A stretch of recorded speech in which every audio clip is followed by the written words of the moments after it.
Well, hey, everybody. Welcome back to the Open Coin Door podcast. It's a new year, 2026. Happy New Year. Happy 2026 to you. 2026. And all of you. Not only a new year, 5 years for Reclaim Arcade. This is a big year for us. This is the 5-year anniversary. This is the hump. We were talking about the other day. It's the hump year. It's kind of a milestone, I think. Definitely. You're feel here like forever now. Yeah, right. If you can make it 5 years, I think you can make it as long as you want to go. I don't know if that'll be the mindset. How long that is, I don't know. But yeah. I'm just kidding. Well, after this week, it might have shortened a little bit. We'll talk about this week for sure, but we've got a little bit of catching up to do. First thing I wanted to mention, we had our holiday party. We always shift ours, so it seems weird, but we always do our holiday party in January, which is not abnormal for service industries because they're so busy in the holidays. Yeah, you can't do it during the holidays. We had people having their parties here. It was almost like, Right. I mean, not every day, but often in December, many of our days off are not days off, even though the doors might be closed to you all. We're having corporate events for other people and things like that. So it's very hard to find a date that all of our employees can get together on their day off and have some fun. So we always try and schedule it for somewhere around mid-January. But that happens a lot. Every year in December, you guys are always, basically from Thanksgiving until New Year's, every day has a party that even Mondays and Tuesdays when you're closed. I would say this year was an interesting trend, and I'll be curious to see if this follows in the future and the reasoning behind it. I have a theory.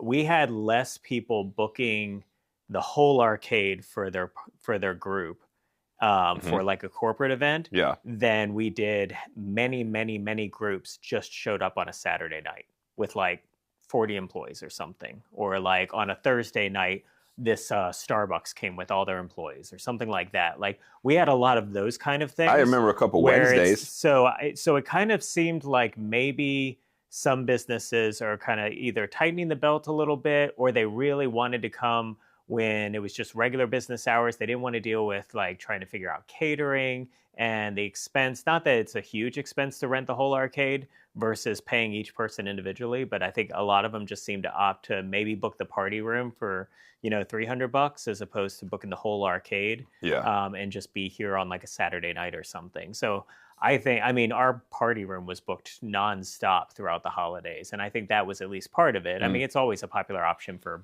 kids' birthday parties, retirement parties, whatever the case may be. But I also think there was a little bit of a trend this year, whereas last year, it was definitely that. It was arcade. Whole thing. Monday night, Tuesday night, we were just nonstop dealing with those. This time we had a few days off, but we still opted to go to January. This year, we tried something new.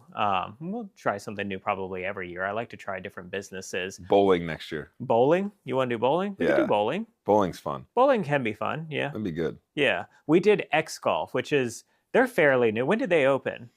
It's got to be within the last year or so, right? I was going to say, I think they're like 18 months. Yeah. I think it was 24. Yeah. They're over there in the Spotsylvania Town Center Mall, but the outdoor side of it. Yeah, right in front of the movie theater. Yeah. Behind the mall, in front of the movie theater. And it's like Top Golf if it were a simulator. So it's a bunch of simulator bays, and you can shoot golf, but they've got bar, they've got food and everything. And so I reached out to them and said, could we have a party here? What would that look like? We just rent a couple bays, get them to provide some food, do an open bar kind of situation. And we had a blast. It was so much fun. Everybody. The wings were good. Yeah. I thought the wings were good. Yeah. And, the beer was good. The drinks were great. They have it seems like an exclusive partnership with Six Bears and a Goat. So all of their draft beer is Six Bears and a Goat. And then of course they had a full bar. So I told my employees, go nuts. This is your night to just get treated. And everybody just had a fun time. So that was a blast. It's always fun to take a moment in, when you're not in the weeds, to appreciate that and just kind of appreciate your staff and just say, let's all reset. Thank you for everything you've done. And remember this when things get crazy again, because they will. Well, and it's cool. Right? It's cool to hang out in a spot that's not this spot. Yeah. But you're still as kind of like a work team. You know what I mean? Like we're like, hey, do you want to come over and hang out? But you're still doing a work team thing. I think our first year we did it here, and I was like, obviously. Yes. money wise, we probably didn't have the money to go balling out. It was our first year of business or whatever. And we were probably just thinking, oh, yeah, let's just get together, swap some presents and play some of the games or whatever. And after that, we were like, yeah, we got to go somewhere We're not else. doing it here. We're not doing that again. So it was cool to come in. Like I showed up late. I can't remember what I was doing. I had to get ready for a party that we were throwing. Yeah. And got over there, and everybody was already having a good time. It was pretty well attended. I mean, there were a lot of the staff was there. Yep. Pretty much everybody that I could think of. You showed up and totally showed people that you can play some serious golf. I can hit the ball far. Yeah, I mean, that was enough for that. We were all trying to go for a specific score, and then Collins walks right up and just right on past everything that we had the last hour and a half plus been going for. And we're just like, well, pack it up, boys. We're headed in. Yeah, so. I remember, Carlos, you guys were like, yeah, I got to like whatever it was. I don't It was remember. like 175 or 185 or something. I think it was like two something. I don't know if anybody had passed 200, and then you were like 245. We're like, the first one I was like, well, I mean, that's pretty. Let's see how the thing goes. And thanks. I never did hit 300. Thanks for humbling us. I didn't get to 300. Okay, all right. Humble brag. Yeah, right. It didn't get there. So we had a blast. It was really fun. We had a blast doing that. It's a good place too. I mean, it is. It's well maintained. The staff was great. They definitely took care of us. Yeah. If you guys like golf and it's cold outside, go there. It was cool. The simulators were fun. And they were doing a league night. They had league night. And it kind of reminded me of like pinball leagues and stuff. Mm-hmm. Like people had, their groups and all that. And I was like, that's kind of cool, get connected to a certain group. So yeah. There were some players there too. They could hit it. And that putting was crazy to me because you're not like right up at the screen and you putt it and the sensors see it rolling and then put it on. The technology behind it is wild. Yeah, it was pretty cool. Cameras and projectors and all kinds of weird stuff to make it work. But it's worth going over there, though. Yeah, it'd be fun. It'd be good to have another party or something there. We'll have to find out where we can go. Laser tag next year. Laser tag. Pew, pew. We did Maltese Brewing last year, and that was fun because they've got pinball machines. Yeah. And they're very low key. We had a food truck cater it, and that was low key, and I love supporting them too. So. We've done like a restaurant before, Brock's. Oh, Brock's was a good one. Yeah, Brock's was good. A little pricey on the food, so like there was that side. And it was only it's just the restaurant, right? So this I think was way cooler. Oh yeah, it was way more social, and I want to find places like that where you're mingling a lot versus at the restaurant we're all sitting down, and if you're not at a table with someone, you maybe aren't getting to talk to them that night. Right. So that was a really good spot to do it. Bowling would be a good one. Yeah. See about doing that. Yeah. Is there only one? Is there only that one? I guess just the bowling alley over there. Yeah. It's always under new ownership. It seems. That's our next endeavor. Yeah. If it's still open. Opening a bowling alley with an arcade in it. No, thank you. Other things that we've done this month. We were privileged to be asked to stream the Virginia State Finals for pinball. Our buddy Jim Klingenberg. It was at his house. And he said, would you be willing to stream? And I was like, yeah, that would be really cool. We stream all of our tournaments to Twitch. I'm sure many who follow us or have watched us maybe already know that, but I'd like mentioning it. Don't really stream the women's ones all that much anymore because they're running them and I don't have to be here. So unless I just get a wild hair and I'm like, yeah, let me go stream it tonight. And I've been so stinking busy. I feel bad because we used to do it a lot and they're a lot of fun. They're very competitive. Yeah. I like doing because I don't have to like run back and forth. Sure. Like play in it, come back, play in it, come back. I like to do, but I've been so stinking busy that I need to get back on that. Well, but yeah, we try to. And it's just hard for me because it's like that's yet another Thursday where it's like if I'm going to commit that I have to be here. Right. So, and I've been doing the bourbon tastings and that kind of conflicts with some things. So I'm like, I can't come to everything and do everything. So yeah, I need to step my game up and do that for you. I think there's going to be a women's tournament at Maltese on a Sunday, and I think I am going to try to stream that one. We had talked about that. I think that one will be good too. But that'll be a lot of fun. We like to do we've gone places before we haven't done in a while. Right. To go somewhere else and do. And this was a good test for me because I was like, I've got a larger vehicle now. I think I can not have to deconstruct the whole rig. I can just throw it in the back of my car and go. Obviously take a lot of backup equipment and, monitors and stuff. And I'm trying to think through what a more low-key setup is, like a laptop instead of a desktop, those kind of things to not take everything.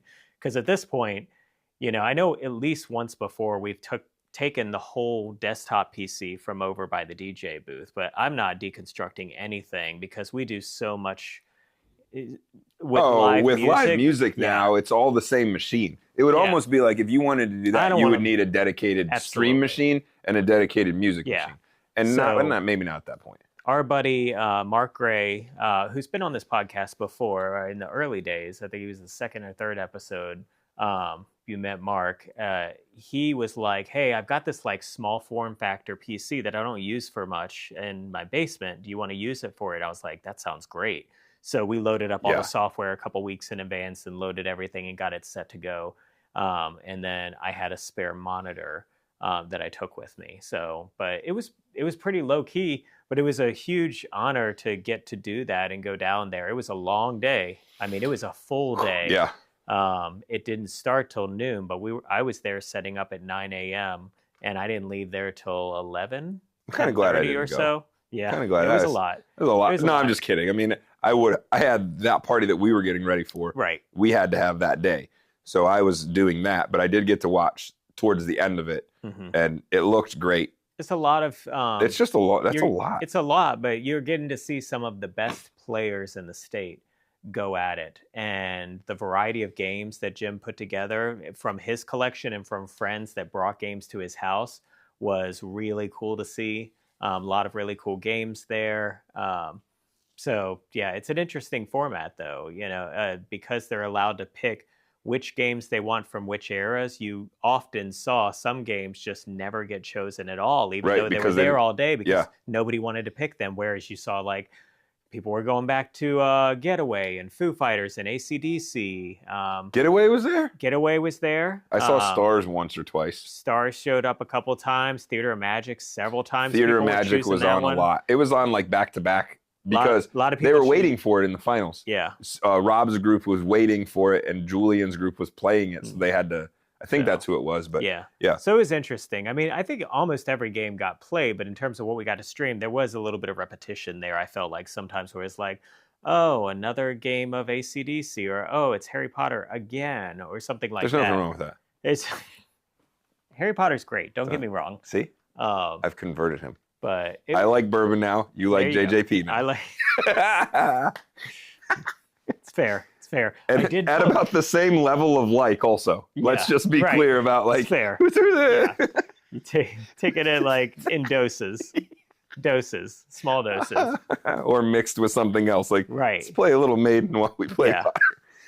Yeah. Is this the better flippers, JJP? Well, that's like your mixer. Right? Oh, speaking of I had to adjust my. Oh, that's way off topic. It's way off topic. Let's not go in there. But I did pull up some stats from that particular stream because it was really cool. Obviously, when you're getting to stream something on that level, there's a national audience. Yes. Well, and all of the state finals are they're on the same day. So all 50 states. For the open ones, the women's are the next day. Yeah, the women's are the next day, but they're all on the same day. So like, as you're watching this, people know what day this is. So they know, oh, I'm going to watch maybe New York because this person is in New York, and I'm going to watch Minnesota because Minnesota's in this one, and I'm going to watch Florida. But for the hardcore pinball nerds, there is like a spreadsheet that gets passed around that has links to all of the Twitch channels for everybody who's streaming their particular events.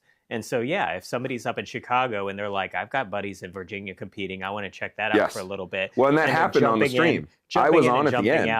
And there were people from like Iowa that were on there. I think it was on either Pinside or it was in Discord. Neil McRae from the UK posted. He had 2 big ass TVs with a multi-view of like 16 streams on each one.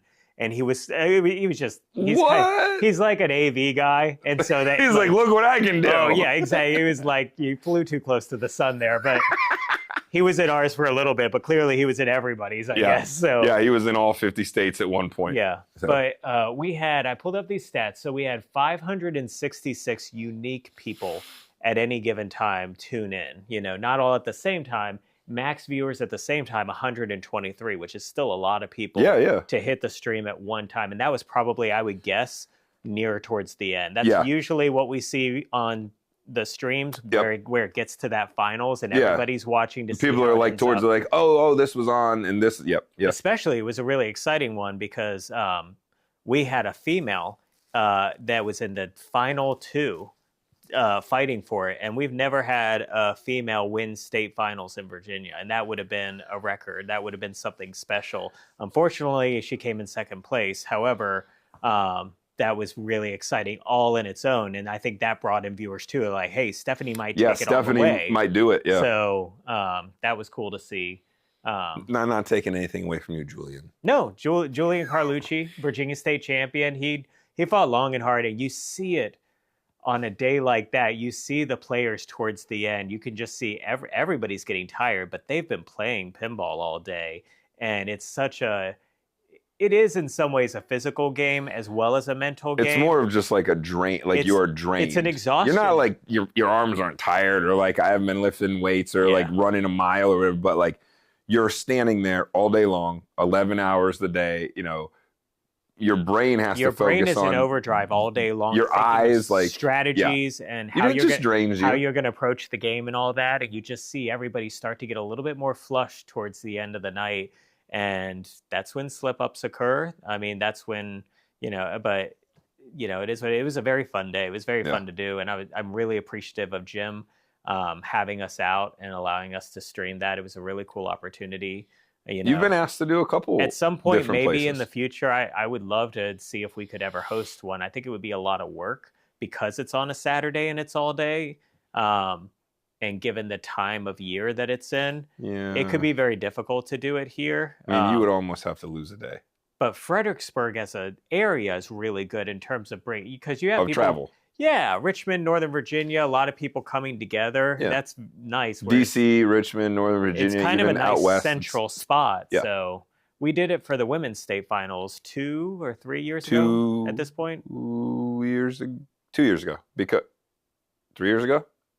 2 years ago. I think it was 2 because last 3 we wouldn't have had the expansion just yet in January. It wasn't last year's. So, it was the first year that, So but there's, they don't take 24, they take 16. And so I was able to get away with 10 games. And so I moved 10 games over to the other side and kind of roped it off and did that. And that was a fun day too, but that was about to the scale that we could handle without it really interfering with the arcade. With the business side. Yeah. So and that's the thing. We'll see. I think I had mentioned it to you like, oh, well, it's always at somebody's place and it would be really cool to be able to host, but you got to take a day basically away from the arcade. Sure. And a week, it's not like it's a Wednesday. Yeah. A Saturday is a big deal. Yeah, absolutely. So, it's like, how do you replace that revenue? You're talking the party room, which is, multiple slots at $300 a pop getting booked. Right. It's like to just take away the party room. It's like, well, that's lost revenue. That's $1,200. And then you say, okay, are people going to be allowed to come into the arcade? Well, maybe, maybe not. And if not, well, now at $15 per every person that would have come through here that now can't. So we run into that sometimes trying to decide at what point. I'm talking to someone right now and we're still in the negotiation, but I think it is going to go through to do like a late night video game music festival on a Saturday night. And it would start around 6 p.m. and the ticket price would be elevated for it because it's multiple artists. It's like, like chiptune type stuff. That Power Rob guy, he's played there before. And so it's like, it's music that's adjacent to video games. Is the thing. Like electronica, And so we're talking about it, and I'm like, okay, well, we've done some things in the past. We did something that was almost like a carnival. I forget what the name of it was, but there were like acrobatics and stuff. Do you remember this? This was with the ladies in the cages. No, it wasn't that. Okay, good. That was like a techno thing. That's what I was thinking of. No. I don't know this one. This was like. There was a little bit of drag in there, but there was also acrobatics, and there was a costume contest for like a cyberpunk cosplay contest. Was that here? It was here, and it was it was in like a summertime, so maybe not. It was like in June, so maybe you were gone. But we did an elevated ticket price, sold tickets in advance, and basically told people at 6 p.m. or whenever we started that, if you want to enter, here's the price to get in because we're running this event. And so we may do something like that, which is a little bit of a departure if somebody shows up expecting to pay $15 to come to the arcade and you're like, hey, we have a music festival tonight. The cover charge is $25. So that makes me a little bit nervous, but you have to offset people who are like, well, I'm not going to that music festival, so I can't come to the arcade. Well, now that's $15 I lost because they would have come to the arcade, but they're not going to come in. And of course, you're paying entertainment and stuff. So always interesting to figure out what works and what doesn't in those. But I would love to be able to host going back to the original topic, I would love to be able to host something like that and kind of bring some light to the Fredericksburg area. Yeah. I think it's a good location centrally. But doing it on a Saturday, it's tough. It is tough. And it's always, that's one thing with IPA. It is always on a Saturday because, like you said, every state does it at the same time, same day. They all do it. So yeah, they wouldn't be like, oh, we're going to have a reclaim. We have to have it on Monday. Sorry. Yeah, that would be a non-negotiable. They wouldn't do it. Unfortunately. Yeah. So. But it was a good, I thought it was a good stream from what I saw. It looked good. Really, really good. Yeah. There were a lot of people involved. No malfunctions or Mark anything. did a really good job. Shout out to Mark. You did a good job. He was quiet a lot of the time. Yeah. Well, there were a lot of other people that were ready to chime in. Yeah. And knew some of the rules and stuff, which is always helpful when you have a large list of games that you've never seen before. You know what I thought about that? I had even gotten the list ahead of time, but it had changed, and also I just ran out of time and hadn't prepared to look at all the rules and stuff for it. So we've said that before about when we go places. We need to get these because I need to be able to talk about. I can talk about all these games. Sure. Yeah. We do it all the time. Every week. We do these, but when we go somewhere else, I might not know all those. Right. So getting to that would help. I remember we tried to do that. Yeah, you're watching someone play. It was Allentown. We tried to get the list. Yeah. And be like, okay, because I remember watching the videos on the way up there. Right. Of Stars and I think T3. Yeah. And the other ones that this is this, and then we got into some hot pinball action. Know from experience, you've played the mess out of Star Trek, so you're like, I know Star Trek in and out. Yeah, I'm pretty good about that. I can pretty good at because that one, you've owned it at one point, whereas you're right. T3 is I think I've played it once or twice, but let me get a refresher. Stars, if I've played it, I haven't, don't remember exactly what people are going for. Collect all the stars, hit the drops. I still remember that from Allentown. Yeah, exactly. That was Levy. But there were a lot of games that, I knew of, like Elvira Party Monsters or Theater of Magic, but didn't really have ever played enough to know what strategy are people going for here? What is a good score in that game? What kind of things to look for? And so that was helpful to have other people who were like, oh, that's my Theater of Magic. I can tell you all about how to play this. We can do this. Yes, great. That's very helpful. Go lead the way. Yes, so. You do it. I'll circle things on Telestrator that you tell me to circle, and you talk. Yeah. Perfect. Yeah. So it's good to have. And everybody is... they just like to be a part of it. With Reclaim, they want to be kind of social with it and be a part of something that you're doing. And we've been asked to do quite a few. I think we did one up at Apple Pie. What was the name of that place? Humbly, Acme Pie Company. He doesn't operate pins there now. He's running his own place called the Pinball Basement. The Pinball Basement. Jason up in Arlington. So we did that. But yeah, we went up there for a women's tournament. That was when I tried a different type of rig, and that was a mess trying to deal with that. So I'm much happier that this rig with. Remember, fits. I had the you had the boom thing. It was like the boom stand or whatever. Yeah. This is just roll it over to a game, and it does fit in my car. So knowing that now, it's I'll never try to do the other one. Well, that's why I did the other one, because it didn't fit. Yeah. So this one fit in there, put it on, we're good to go. Yeah. Yeah. So, that was a lot of fun. And then, business has just been wild. And it's funny, I was trying to think back, because it's been a few weeks, between the holidays and the new year since we've recorded an episode. And I even had a few people after the last episode saying, is everything okay? Everything is okay. I want to reassure everybody, everything is okay. Quite wonderful now. I think some people may have taken it as a little bit doom and gloom, and I really didn't want it to be that way. I was really just, we were talking about throwbacks. We were talking about other arcades that had closed or were saying, hey, we're struggling out here. And just how Reclaim has gone through those moments before as well. I'm not as public with them always, but I've gone through some hard times, and I've always said from the beginning, I'll be very honest with people on this podcast. I want it to be an open book. I want people to know what's going on with this. I kind of like it. It's like my therapy. It's therapy. We've done the couch. Therapy. Absolutely. We've done the therapy couch. So, we were just talking about, you get to the holidays and you're trying to get people to come out, but then other people have other obligations, how weather plays a role in things too. And how do you predict and how do you plan for those types of things? Because it can be a very volatile business to be in.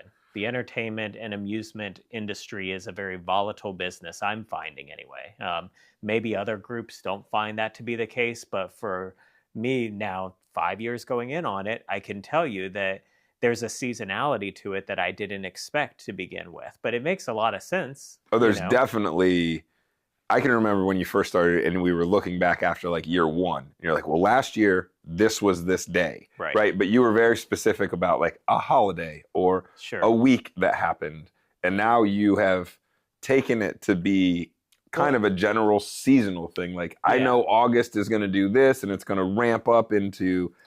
When we opened, I couldn't get the data very clearly because there were so many variables that wouldn't have ever existed. The biggest freaking one being COVID. Yeah. Right? We opened on an entirely different business model. 20 people in the building at any given time, 2-hour time slot, not a day pass, 2-hour time slot, and then you're out. We clean the whole space for an hour. The next group of 20 comes in. And we do that. Yeah. There was no parties. So if you had at a party, you booked out the whole 20 spots and that was your party and you go in there and do your thing. So, that worked, but it was very different than once we opened to the public, and that was a little bit more. But even still, early on, we didn't have food. We didn't have beverage. People were still hesitant to come out, and so we were still growing as a business in that first year. And then we added the food truck and we added beer and stuff. And I think it was more than 1 year. I think it was 2 years you could finally get some data, and then your idea started to come out like, hey, I really want to do this. Right. This is going to be the next step. And then year 3 was, I want to do this. And then there was the expansion, and then there was the live music and whatever the catalysts were those. I think by the end of year 3, because we were like improving and doing all the things. By the end of year 3, I had done all of the various things that I had wanted to do. That didn't mean I stopped. That space. In what you had. Right. So, in year 4, I was finally able to go, oh, we're following the exact same trend. And I was like,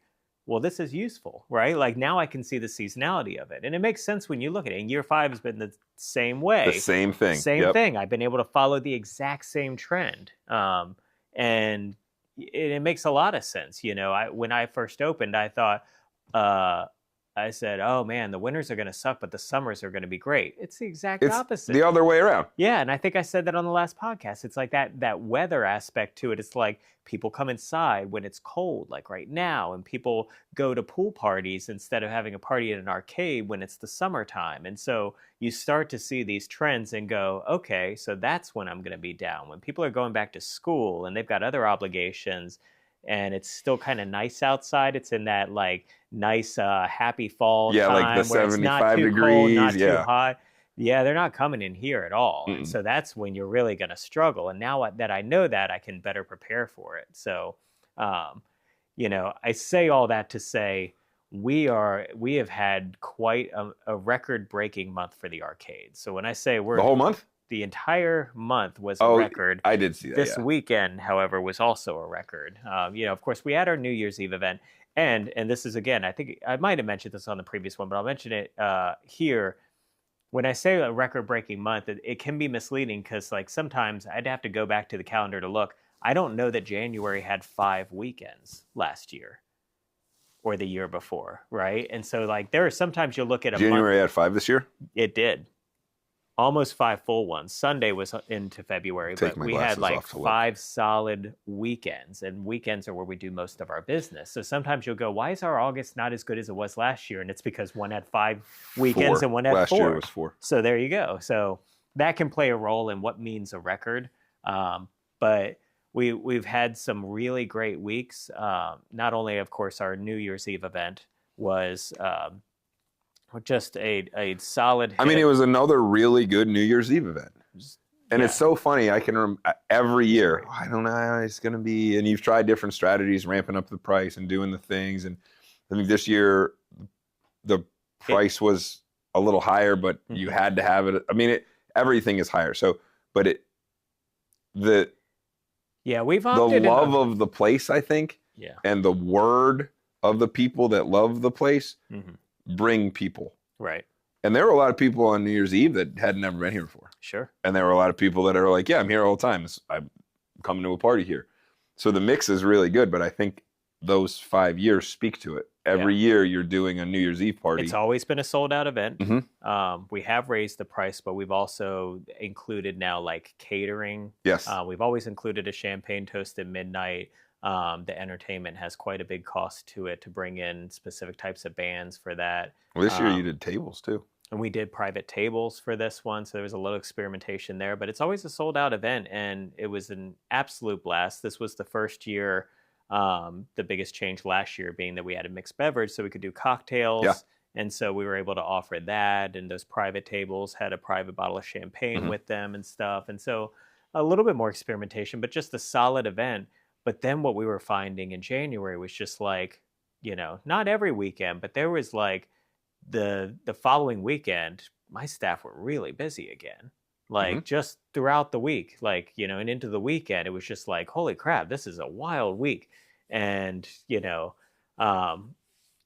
would be like, wow, this is clearly a really busy time. Now, not every single day. We still have our Wednesdays where there's like 20 people in the building, and it's like, yeah, it is what it is. That's on me to figure out what things I can do to draw people in. Yeah, like those bourbon tasting nights or whatever the case may be. Well, and we've talked a lot about Saturdays, sure, right? And we've occasionally brought things up for Wednesdays, but you've never pulled the trigger on something for a Wednesday. Yeah. So it might be time to look, but yeah, I mean. But we're definitely doubling down on Saturdays. We've got stuff, and we'll talk a little bit about some things, Saturday events coming up. But I would say, at least every other month, there's like 2 events going on Saturdays. And we used to never touch Saturdays with events. And now we're like, where can we plug them in? And, Saturdays they're filling in. It's good.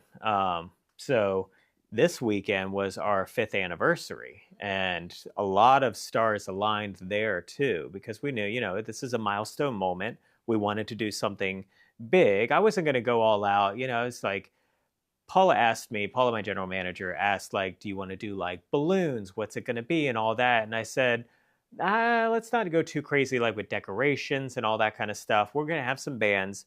Let's bake some cookies to give away for free to people, and let's just have a party. Let's just have some fun. And you're good at throwing a party. Yeah, I was you like, can do that. People can come for the music, and we'll just celebrate together this milestone moment. So, when I talked to Seth Kasana, he runs Big Wig Productions and does all our band bookings.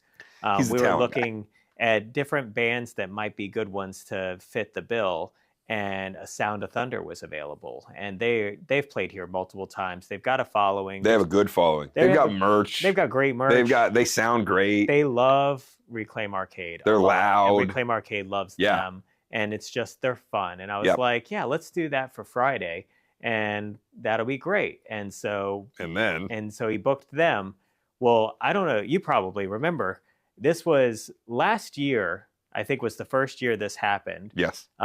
Because we have a band that's near and dear to our hearts, Retroactive.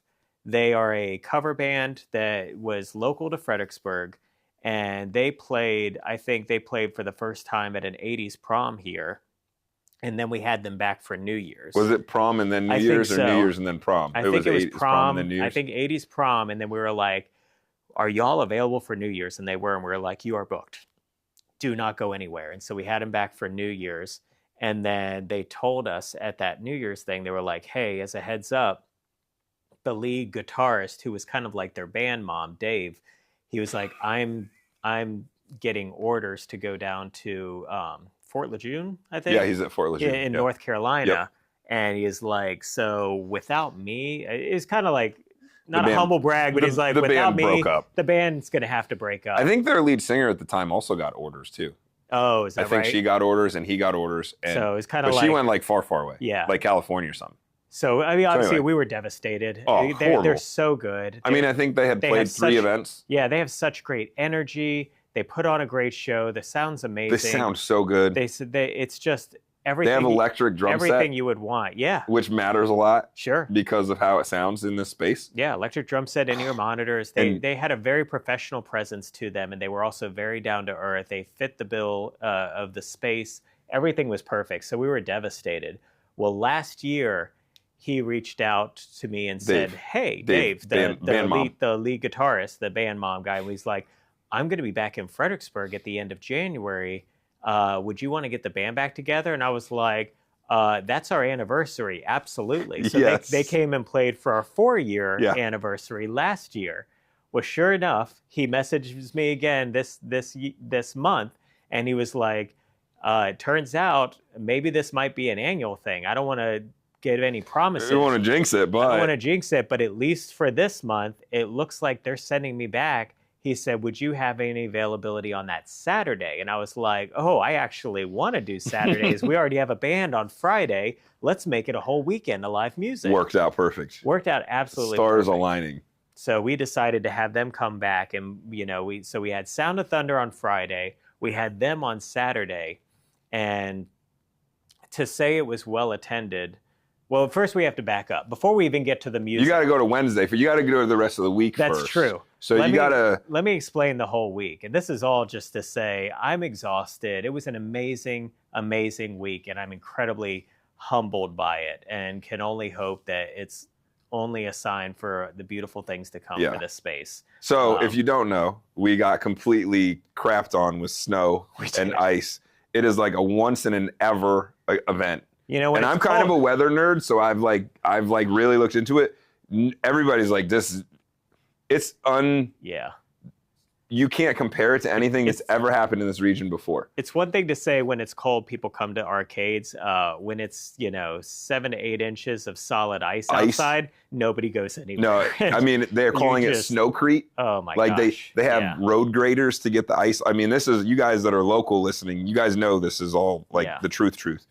So Monday there's no chance anybody's going anywhere. Tuesday, there's no chance. That started coming down Saturday night. So the previous weekend, we had to close at like 8:30 on Saturday. And even during the day, it was a very light day. Nobody was doing anything. A lot of people they were getting ready for the storm. They were going to the grocery store last minute, trying to find ice melt, whatever they were doing. Like, they're preparing for that. It was a very light day. We did have a couple parties that were still able to have their parties here on that day. But it was a very light Saturday, which is like a gut punch as an owner. Because Saturday's your big day. That's where you're going to get a lot of the revenue for the space.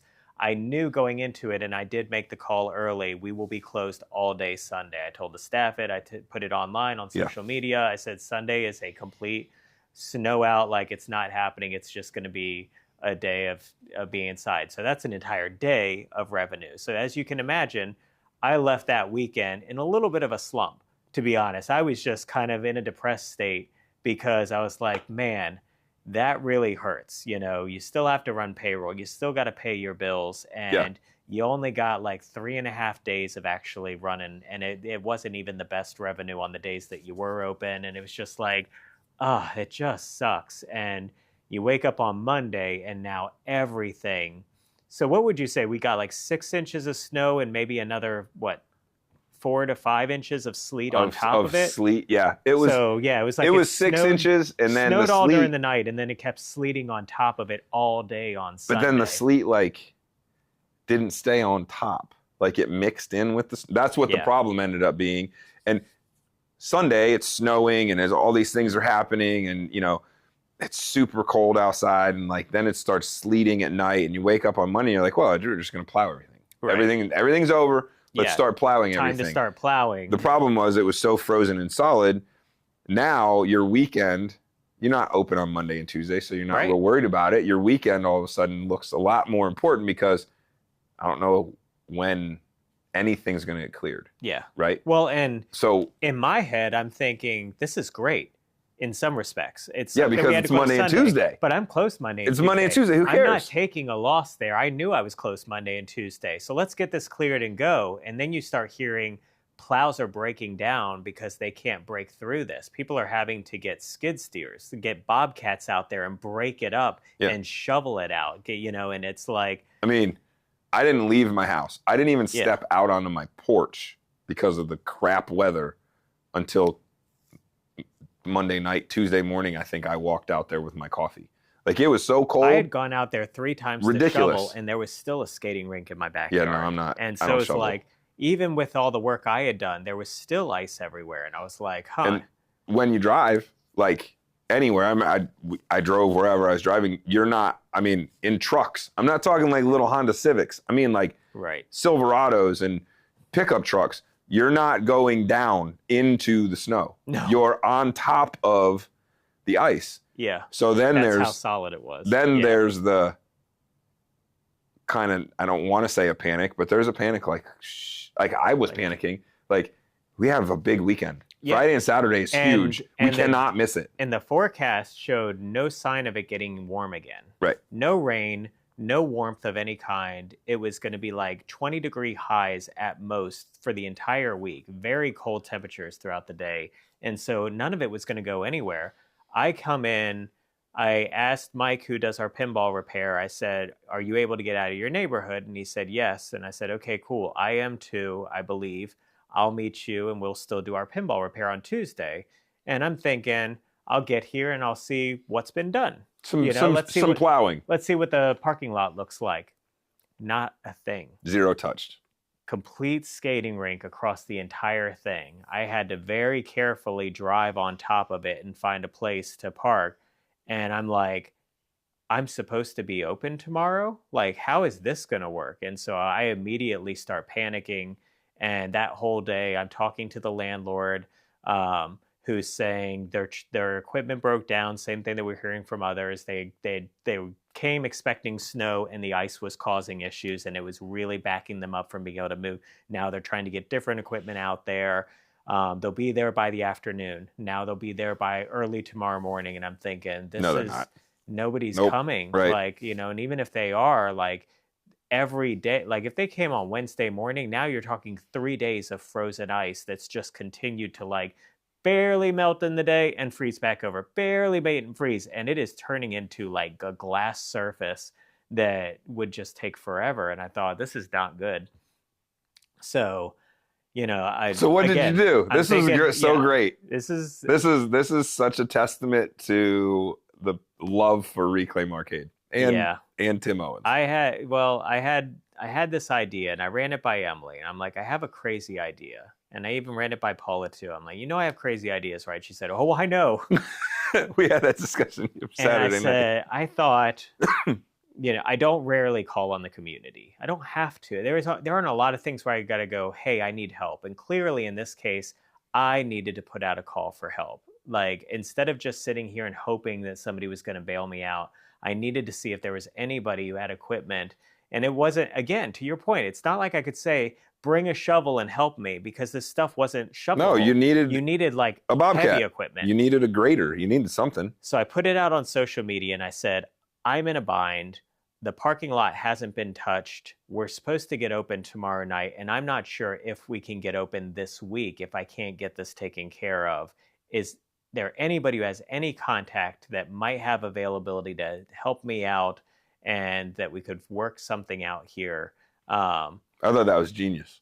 And I made a promise at the time, and I said, here's my promise to you all. I said, if we can get this resolved and get open on Wednesday evening, I'll just open the doors for free, and anybody wanting to get out of the house can come for free. I just want to provide a warm space for people to come play the games. We'll sell the food and drinks and that kind of thing. But really, I want to give people the ability to come out, but I need help right now to be able to do that. And I had one or two contacts that when I reached out, wanted to quote me like what I would argue was like an arm and a leg. Yeah, not great. Right. Taking advantage of the situation. But then I had a guy that I contacted, and he was like, man, I love your arcade. He said, don't pay that. He said, we'll work something out. It's not going to be a lot of money. This isn't what I do full time, but I love your arcade. I love your burgers. And if we could work something out, he said, burgers for life. I said, when can you be here? And he said, I'll probably leave my house at 7:30. I said, I'll meet you here. And so I met him here. His name is Jacob. He works for a contracting company, True North Contracting. True North, that's right. Yeah. And he brought a bobcat with him and worked a solid 3 hours clearing as much as he could at that time from the side of the building, from the front. The landlord, by that point, finally their contact had come through, and so there was another bobcat clearing out spots. Oh, I didn't know that. So so there were two happening on Wednesday morning, and because there was even like the plows had plowed the main road coming into the you would turn into the arcade from, and so there was a wall of ice. There was the wall of ice that they built up. You couldn't even get into the arcade from it. You had to kind of go back through the hotel. So we finally got all that resolved, and I was able to post on social media that this guy saved the day. Gave his whole family lifetime memberships. I'm like, you saved me. You get today. It. You're here. And not just today, but to your point, this entire week now is back on because of what happened today. So we said, true to my word, if you can safely get out of your house, feel free to come here. And we had 260 people show up on Wednesday night. On a Wednesday night. On a Wednesday night. That's insane.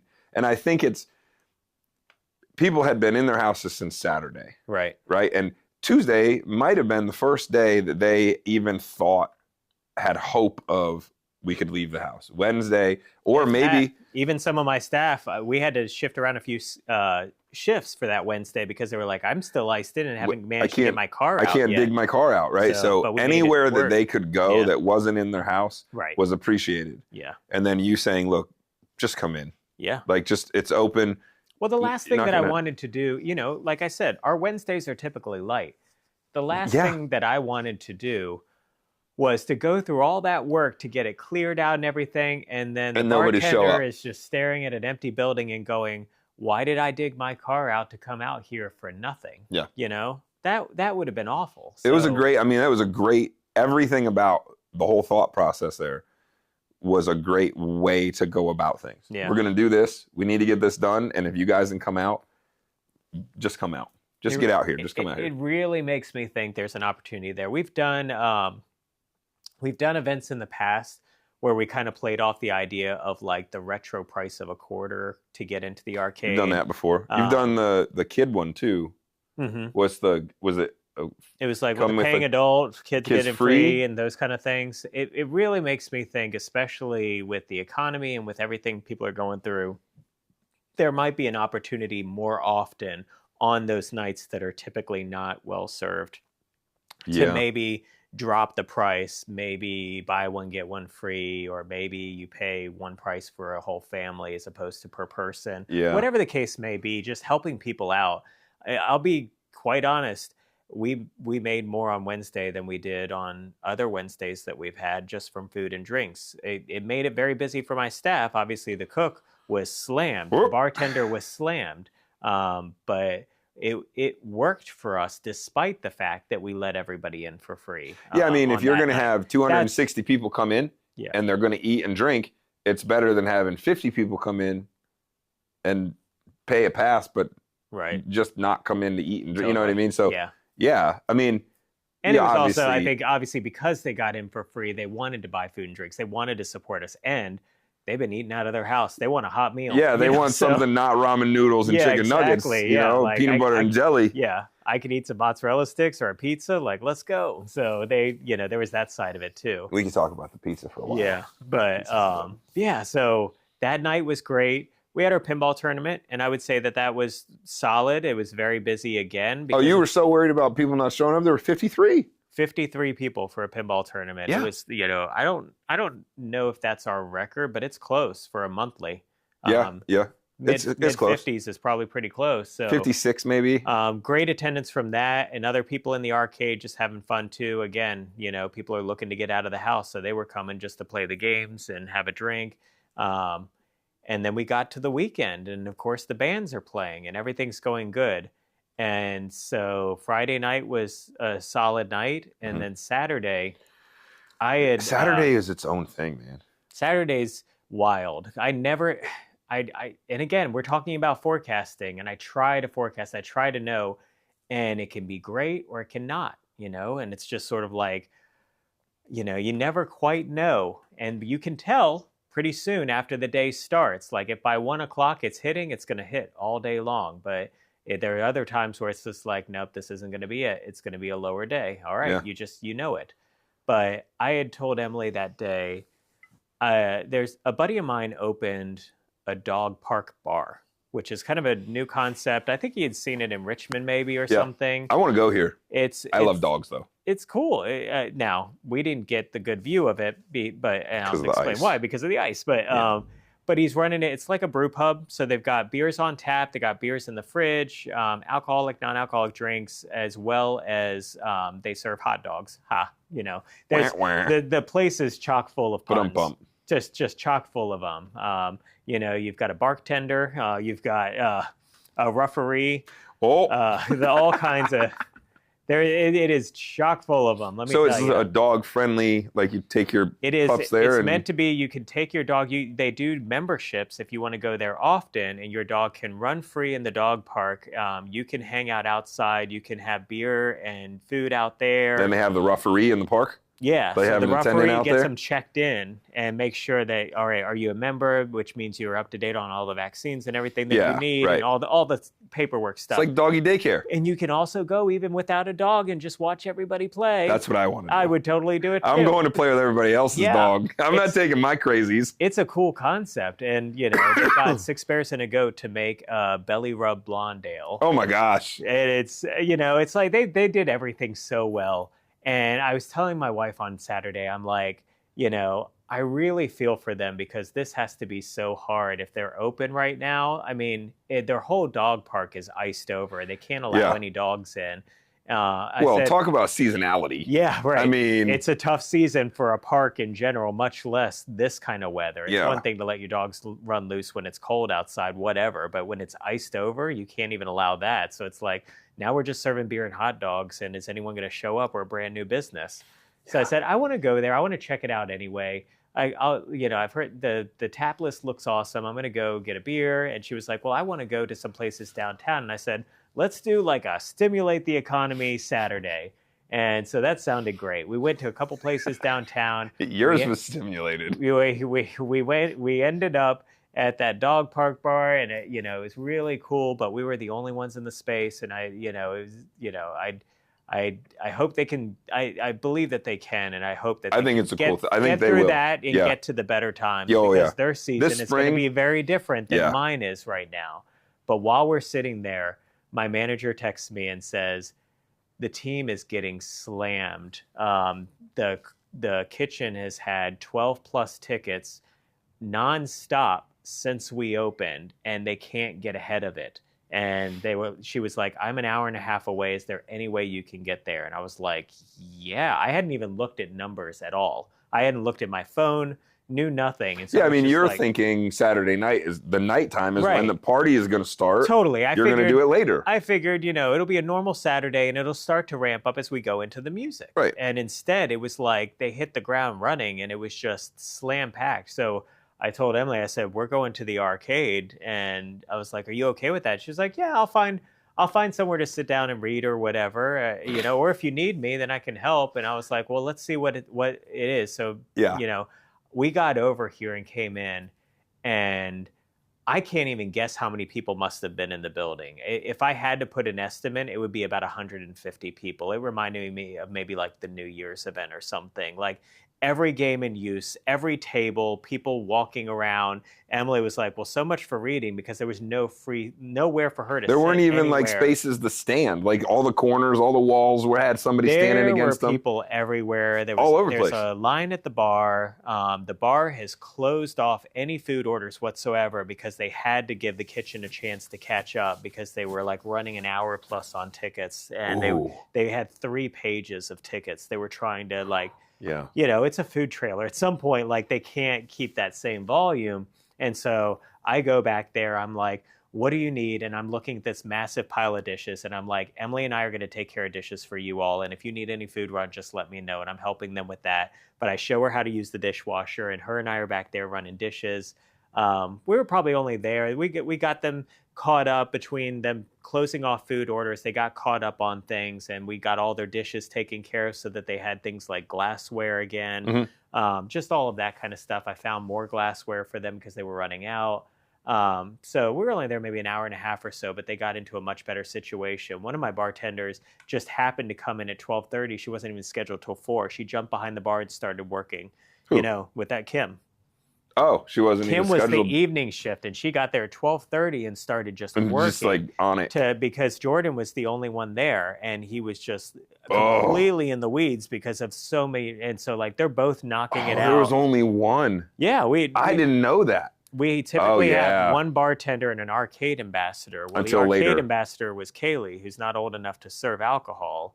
And so she can help restock, but she can't be behind the bar in that sense. So, oh my gosh, it was just like, what is going on? So we got them situated and we're like, wow, this is amazing. All right, well, we're going to go home and I'm going to reset, get ready, and then I'll be back like 7:45. I remember I was texting you. You're like, yeah, we were just doing dishes. I was like, you were what?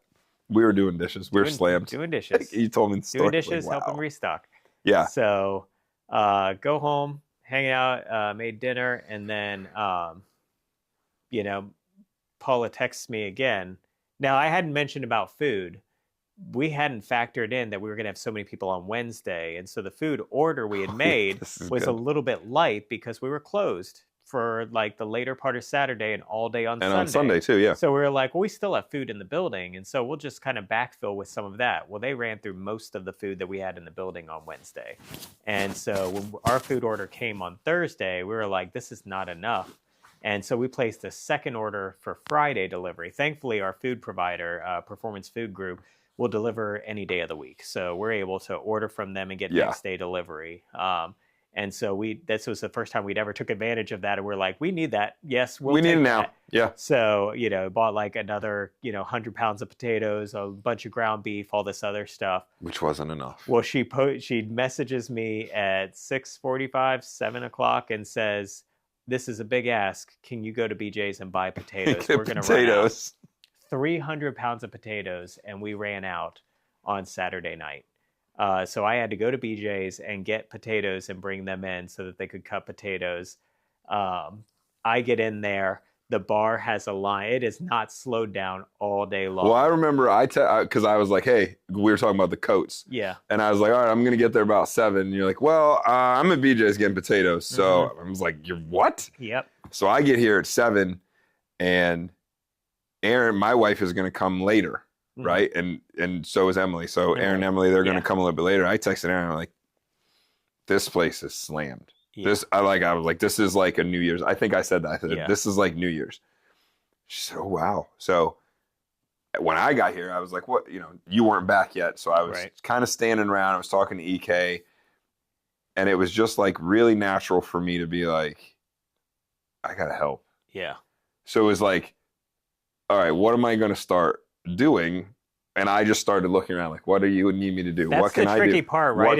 You don't want to be in someone's way, but you want to help. But I want to help, yeah. So going back into the kitchen is the easiest place because there's nobody back there and you can move around. Right. But I was just like, should I empty these bus buckets? Should I take the glass? So I was just like, okay, maybe I can help EK and stay out of the way.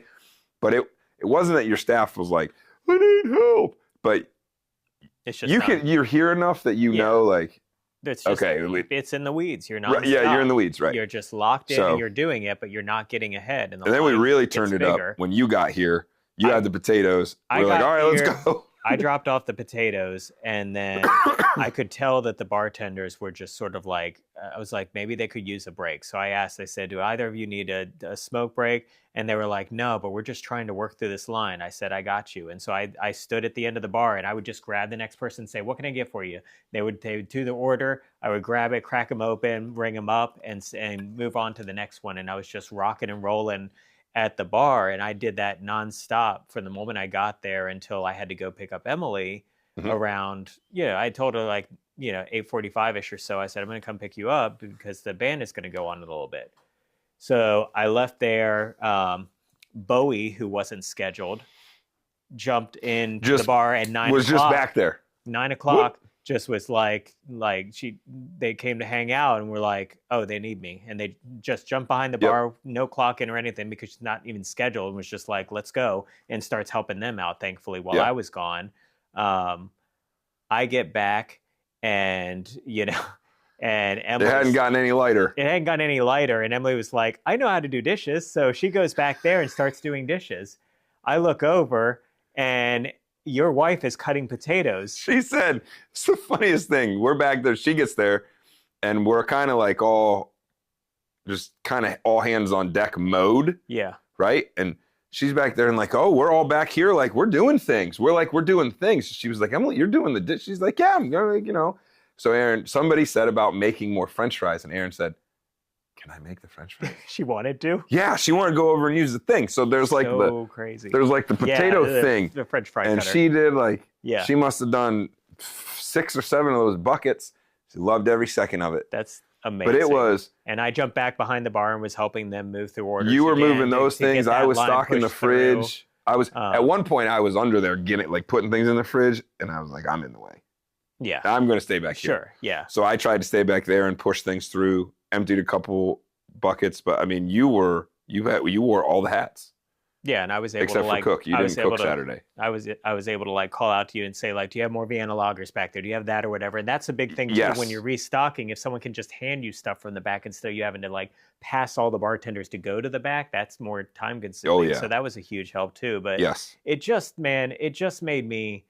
Not only was it a record-breaking day, and I don't want this to be a brag or anything. That's not why I'm saying this, but it just made me recognize what an amazing community and family that has been created here. And I'm just so thankful for it. I'm thankful for you. I'm thankful for everybody that came out that night. Everybody was there to have fun and just appreciate the space. And I can't think of any better way to have done that than jamming out with Retroactive, to see that many people to come out, to be rewarded with that much business. And for everybody, I mean, nobody was upset that they were having to wait too long for a drink or for their food. They were like, I'm just here to have fun. It was by that time, I think you had caught him up. And by that time, the swing, there was a good, we could keep up. Yeah. With the, Right. We can keep up. But I can remember, we only got 7 burgers left. Yeah. There's no burgers left. Like, it was like 2 minutes later. They didn't, we couldn't get the meat thawed out in time. That was the problem, is they had frozen the ground beef, and then you can't, it takes like 2 days for ground beef to unthaw in a fridge. So then you're trying to like run water over it to make good. Like, you can't speed that process up necessarily. Right. So yeah, it was tough. And like you said, you're there. I just wanted to. And I mean, you said about appreciation. Like, I appreciate this place, like, tremendously. Everything it's done for the family, and gaining friends and family and all the things. I just wanted to make sure everybody was happy. Yeah. Like, I don't want a bad name on anything here. Yeah. So if I can just put beers in the window and Cokes and Sprites and Dr. Peppers so that they're out front, so that somebody can have their thing and the bartender doesn't have to turn around, that's great. Well, like, that's what, you know what I mean? But I think everybody, the family that you've created, the business model that you've made, the staff is all hands on deck like that all the time. Sure. And the community realizes that this place is that type of place. Like, it's reliable. You know what I mean? I'm grateful that that's your instinct, because I don't think it's the norm at businesses. So like, if you saw a restaurant in the weeds, even if you like that restaurant, your instinct wouldn't be. I think there's something more close-knit and special about this place that's really cool to see, Yeah, I agree. Yeah. So, that people, I mean, it's the company that you keep kind of thing. Right. It's your circle. Yeah. Right. Who's in your circle? And I mean, creating an environment that's being honest, like, joyful. You've changed the circle in the arcade a few times over the years. Sure. There's been ins and outs, and you've had to make hard decisions. And I think the circle right now is really, really strong. Yeah. Not that it was ever weak before or wouldn't have also happened, but I think you're very good at making the circle work. I've got a great team. You know what I mean? I've got a great team, but I've also got a great community around me, and that was just very apparent on Saturday, and very appreciative. I left this place at 1:30 in the morning after doing dishes after we closed too. So I still. Oh, that's right. We stayed after. I stayed after, and I walked back in the kitchen, and I'm like, "What are you doing?" And he's like, "Well, we got to get these dishes done for the morning." And I was like, at what? that point, I'm just in weeds mode, just sort of like teary-eyed, just like, give me a bourbon and I'm just going to knock these things out. And it was just like, what else do I have to do? Like, this is what I'm going to do. Yeah. I remember you handed me the guy, took him up to the front, put him in the thing, came back. You're still doing the dishes. I was like, you're crazy, man. And this is neither. There's 1 o'clock in the morning. And this is neither here nor there, because it wasn't that Sunday was necessarily busy. Sunday was a solid day. I would say it was just sort of like steady-ish, a little bit on the lighter side, but everybody was still, again, we had parties on every slot, from 12 to 8, people were out having fun, but it was a lighter day. thankfully. I think the staff kind of needed that Yeah, a oh little yeah. bit. Mm-hmm. But I did get a message asking if I could come in and cook because our cook had fallen ill. I The should one that show was you guys scheduled the for the cook picture evening. of him. It's So good. I said, I'll be there at 3:00. So I got up and, threw my clothes on, came in, put an apron on, and, from Flipping burgers, buddy. 3 to 9 o'clock. So you did everything over the weekend? Actually, no, I was out here by 8:15. We got done, because we closed the kitchen at 7. And, it's just Paul and I back in there. And then Sergio was here till 6:00. And he was able to help with some things as well. But, we knocked it out. And so I can literally say I did every single position. Yep. Other than maybe up front. I was never like. Did you not take anybody? I didn't take anybody up front. I didn't do that role, but everything else. Well, Brandon was up there a lot. I did, and it was good. It gives me a chance to kick the rust off. I never want to feel like I'm asking of my staff what I can't do. What you wouldn't do? Yeah, absolutely not. So. Well, and I think everybody realizes that. Yeah. And you're super good. I call you undercover boss all the time. I do it all the time. Yeah. I mean, people will come up to me and I'll be like, no, that's not me. But I know him. Yeah. So they'll be like, well, trying to stay undercover. Yeah, you definitely are. Yeah. But at the same time, there's a point to the undercover boss that you're in all of the positions. Like right. You could be in any of those positions and nobody would be like, well, that's, Sure. And you don't bring that. You never ask for that. I always tell when we hire new folks, and I meet them for the first time, I always tell them I'm probably one of the most active owners of a business. You're probably used to like your managers being, on top of you and in the space and those kind of things, but you probably rarely see the owner of said business in your establishment. I said I'm probably one of the most active owners in this business because of the nature of the business and the age of the business. This isn't a franchise, this isn't a corporation, and this is only 5 years old. And so for all of those reasons, 5 years. I'm here almost every single day. Yeah, you I'm are. here when you're not. I'm here when you are sometimes. And I'm running events, not just coordinating them, but running them too, like the tournaments or the bourbon tastings and stuff. So like I am a very active owner, and I just tell them that to say, don't get intimidated by that, but just know you'll see a lot of. I'm going to be here. Yeah, I'm going to be. I'm going to be around. And nothing could prove that more than this weekend when we jumped right into it. But it was an absolute blast. I wouldn't have it any other way. Yeah, that's why I said Saturday was its own thing. Yeah. From beginning to end, from the very beginning all the way. I mean, we were all standing around talking at 1:30 in the morning, and you're just like, I can remember doing that. Maybe it was after prom, the first one, and you and I were standing there like, one of my previous employees, Tony, came. Yeah, Tony was here. And that was great to catch up with him. But even he was like, wow, this is crazy. Yeah. So the perspective of it all. Yeah. I think what you said about being an active owner, right? Mm-hmm. And I don't think the other places aren't active. I don't mean to say that, but you're not just active like physically, mentally, you're active like you're always like, how do I make it better? Mm-hmm. You're always looking for a fix for the slow Wednesdays. Or what do we do on Saturdays? How do I get something to be better? Where some owners just get stuck in a rut of, well, this is the model that I wanted, and this is the model that I'm going to make work. And if this doesn't work, I don't know what I'm going to do. You've never ever been like that. I mean, you blew out walls to make a bigger place. Also, I have to fix a toilet this week. So like plumber hat. Talk about, different hats. Yeah.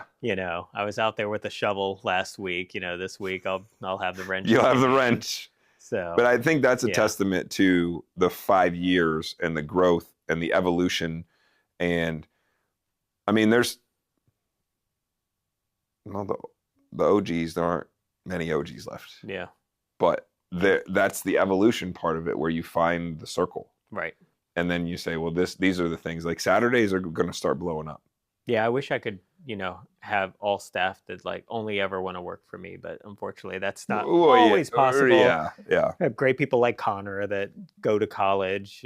Stupid education stuff. Right. Yeah, exactly. Or Tony gets a full-time job and right. goes off and works for wherever he's at. Like whatever, man. I'm excited to see what the space looks like and feels like and what the community is like 5 years from now. Because you mean the other space? The second one? The bigger one? No. Who knows? 5 years is both, a blink of an eye and a long ass time.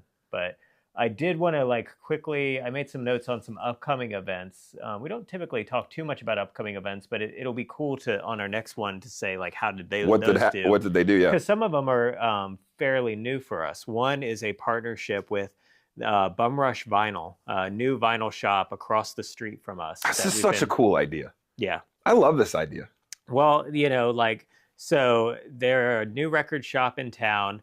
They were doing some music in their space, but it's a very small space. And I think the fire marshal was like, don't do that anymore. Don't do that anymore. Right. Don't let me catch you doing that. They had approached me about wanting to have DJs here. We had tried it once and it was sort of mixed on the attendance. And I was like, let's loop Seth in on it.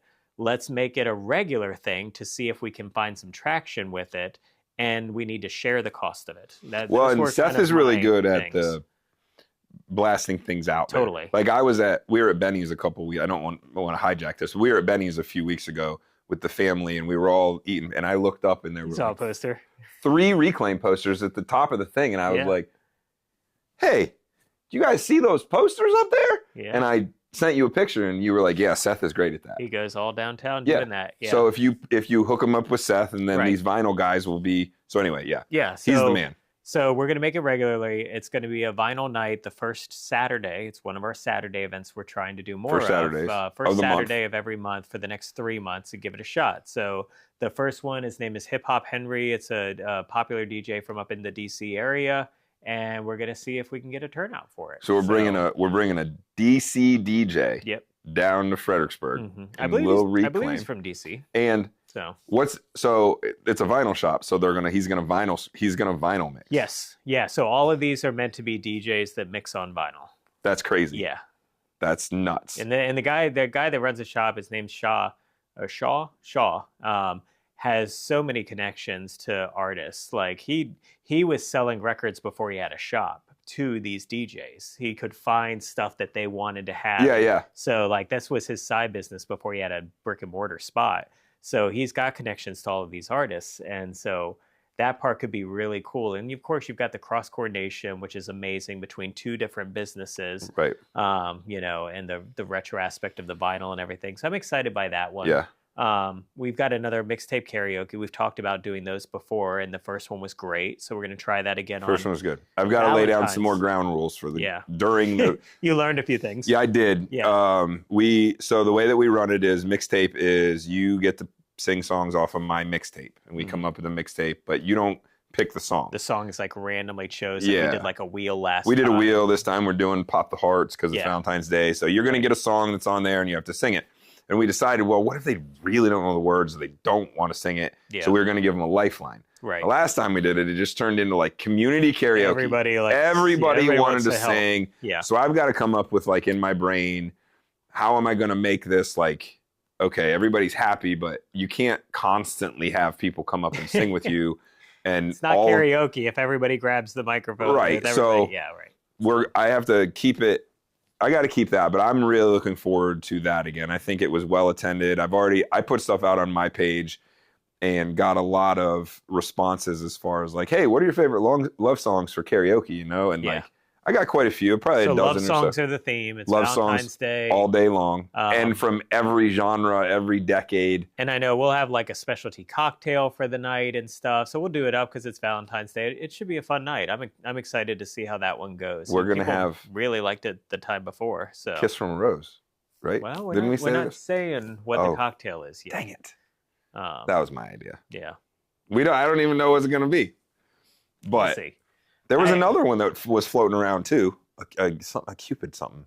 Yeah, we'll figure it out. I mean, we've still got. But we have the ability to do that. Yeah, that's fun. That's a Saturday event too. Yeah, and then the last one is going to be. We've done we do our monthly pinball tournaments. We have 2 big ones, which are on Memorial Day and Labor Day, both Mondays where traditionally people have off from work. And so we would do a full day, like big pinball tournament. And I got to thinking, President's Day is, I mean, people typically have off. This one's a little bit of an experiment. And I'll say right now, I'm not sure because it might not get as many people as the first one. The registrations are a lot lower than the in monthly. The past. I think we're sitting at like 35 people registered. And in the past, we've had over 80 people at these things. So I don't know if that's a sign of, 1, they don't have off from work, or 2, they just don't want to do a pinball tournament on President's Day. The Memorial. I don't know. No, the Labor Day one. The last one we did, the Labor Day one, you were really worried. And even like 2 days before, you were only sitting at like we were in the 55 or 60. Sure. And then it ended up being sold out. Yeah. The day of. Right. So, that's how it goes with everything. We could definitely get some last minute ones. I'm just surprised that we're in the 30s 2 weeks out. We got a couple we'll see. Big players in it, though. We do. Yeah, it's definitely going to be, I mean, points wise, it's already like sitting at like 30 some whoppers, but I'd like it, and that's all like IPA talk or I don't even know what that means. People. But it's going to be fun. We're going to bring in a few additional games. Mike's offered up some games. Other Harry people Potter's have offered not coming. games. I just want you to know that. But Evil Dead is. I'm not bringing. You told everybody. That's fine. They can know. These are dedicated people listening to our podcast. They should get to know before anybody else. You said it. I said it. I haven't said it out loud yet. I said it. Evil Dead is in my basement, and it's coming to the arcade. It'll be there for and that it's pretty tournament. Freaking sweet. It's amazing. It's so good. It's almost as good as Harry Potter. I wanted to do a lifetime member launch party. Yeah, I was going to ask you about that. But I don't know the timing of it. Because we would do it that Tuesday. I mean, it would have to be next week. Oh. The Tuesday before so that it's there that week. So you'd have to announce the party soon. So the pinball tournament on Monday and then the party on Tuesday? No, the other way around. Other way around. Tuesday. It's like next week then. Yeah, Tuesday the 10th. I'd have to do that. Like right now, I'd have to send that message out, and we'd have to dedicate ourselves to getting that thing out of my basement and getting it here. Yeah, I know. We have to do it on Monday. I gotta go somewhere. No. Monday morning I have to be somewhere, but Tuesday I can help move it up here. Gotcha. Or just move it Monday. We'll figure it out. But either way, yeah, Evil Dead's coming, but Mike's got a couple other interesting games, and I kind of want to mix it up. We brought some in the past. Was it Demo Man or Demo Man at Chad has, and he's offered that one. I think Demo Man would be good. That would be a lot of fun. So yeah, we'll have some additional wild card games that people haven't, played in our space before. And we'll stream that one. We'll stream it all day on President's Day. That's the Founding Flippers Pinball Tournament. If you are interested in playing in that, check out our events page. It's on there, and there's a link to get your registration in for it.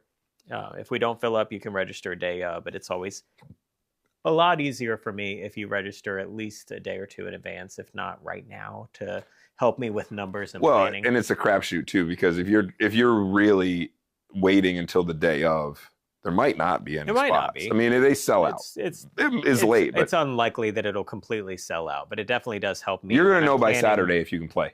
Sure. So register before that, please. So register. Please. And make plans to come, because it is fun. Those all-day tournaments are just a blast. It's just a fun group of people in here. The arcade's only open to the players and the spectators that come with the guests. Their family members, or whatever. Family members or whatever are welcome to come to and grab a drink or food or something. We'll have the bar, we'll have the kitchen open, those kind of things. So that should be a good thing. So those are all coming in the next few weeks, and we stay busy as usual, hopefully, and see where the winter goes. We've got some very large things coming up at the end of March with Fool's Fest, which I don't even know that we've ever talked about on that day, but that'll be a whole episode, I'm sure.